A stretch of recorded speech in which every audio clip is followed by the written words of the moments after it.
Assalamu alaikum ve rahmetullah. Hürmetli qarindoshlar. Men bugun material ko'rib o'tib, yolg'ondan o'zini Qur'onchilar davogan hadis inkorchilarining hozirgi zamondagi eng cho'ng peshvosi bo'lgan. Hadis inkorchilarining eng cho'ng to'rbekitni qurib chiqqan Ahmad Mansurning bir maqolasini o'qib qoldim. Endi bu maqola uzun maqola, ammo bu maqolada aniq qilib o'ttirib qo'yilgan fikr nihoyatda xatarlik, Qur'onga zid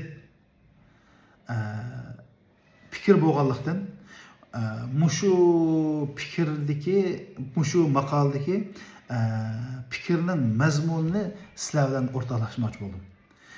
Birinchisi o'zimning kichik bir diniy talablik majburiyatini ado qilish, ikkinchisi mushu yo'lga bilib bilmay kirib qilayotgan qarindoshlarimning bu fikrning oxirsini nega opirdiganligidan ogohlantirish uchun shunday qildim qarindoshlar. Endi bu maqolada qarindoshlar birinchi bo'lib bu maqola 2022da yozilgan. Maqolaning bosh temasi Zokir Noyik va qo'sh o'lcham degan. Bu maqolada asosli demoqchi bo'lgani Yevropaliklar islom dunyosini besib olsa, voy siz Muhammadchilar deb yana biz demoqchi. Voy jahongirlar deysizlar. Sahoba deb, siz sahoba deb ulug'laydigan kishilarmi xalqlarning zaminini besib olgan-ku deb birinchi o'ttir qo'ygan fikri qarindoshlar. Bütün sahabelerni bular Kur'an karşı iş kılan kafirler deb bütün sahabelerni kafirga chiqargan. İkincisi sahabelerinin piş kademleri bo'lgan 4 xalifa Khalid ibn Walid, Ubayd ibn Jarrah, Sa'd ibn Waqqas, Umar ibn al-As, Talha, Zubayr qatorliq en meşhur cennet bilan xush bisharat berilgan sahabelerimizni kafirning pishvolari degan. Üçüncüsü Allah Kur'an-ı Kerim'de yüzlerce ayette müminlerine buyurgan cihat ne? Şeytan hareketi edigen. Ben bu makale Arapça, ben bunu videonun astığa çaplap koyma ulanmasını üzerine kösanlar buldum. Ey kardeşlerimiz, bu 4 halif kafir olsa, bütün sahabeler kafir olsa, bu ne mümkündü? Ey, ben başı yakmayayım. Bununla fakat Kur'an'daki ayetlerle cevap vermem. Allah'ın kalam bilen cevap vermem. Eğer sizler insaflık bolsanlar, akıllık bolsanlar, hak yolda mangın var degen bolsanlar, bu sözünü anlatırlar.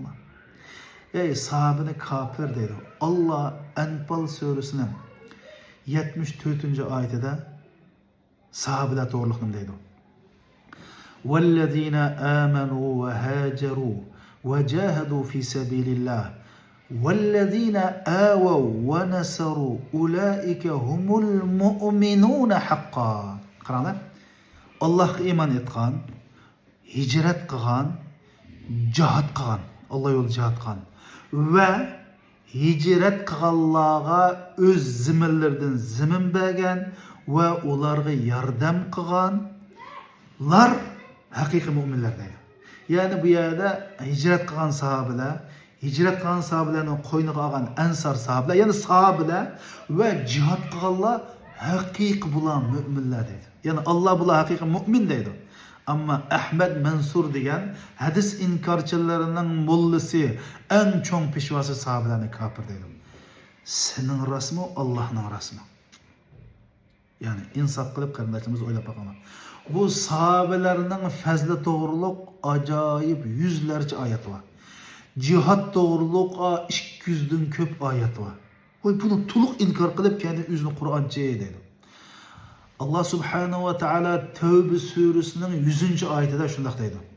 Es-sabiqun el-evvelun minel muhacirin vel-ensar وَالَّذ۪ينَ اتَّبَعُوهُمْ بِإِحْسَانٍ رَضِيَ اللّٰهُ عَنْهُمْ وَرَضُوا عَنْهُ وَأَعَدَّ لَهُمْ جَنَّاتٍ تَجْرِي تَحْتَهَا الْأَنْهَارُ خَالِد۪ينَ فِيهَا ذَٰلِكَ الْفَوْزُ الْعَظِيمُ.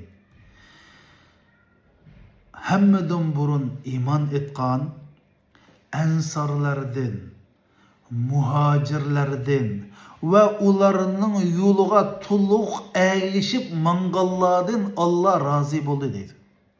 Aşılar mümin bulmuş Allah razı bulam da. Ey o sahabelerden Allah razı olap gitti. Yani Allah deydi ben razı olardım ve ularga ostillaridan o'stanlar eqib turadigan jannatlar tayyorlandi. Ular haqiqiy eng buyuk utuq qozonuvchilar deb Alloh manda deyapsa.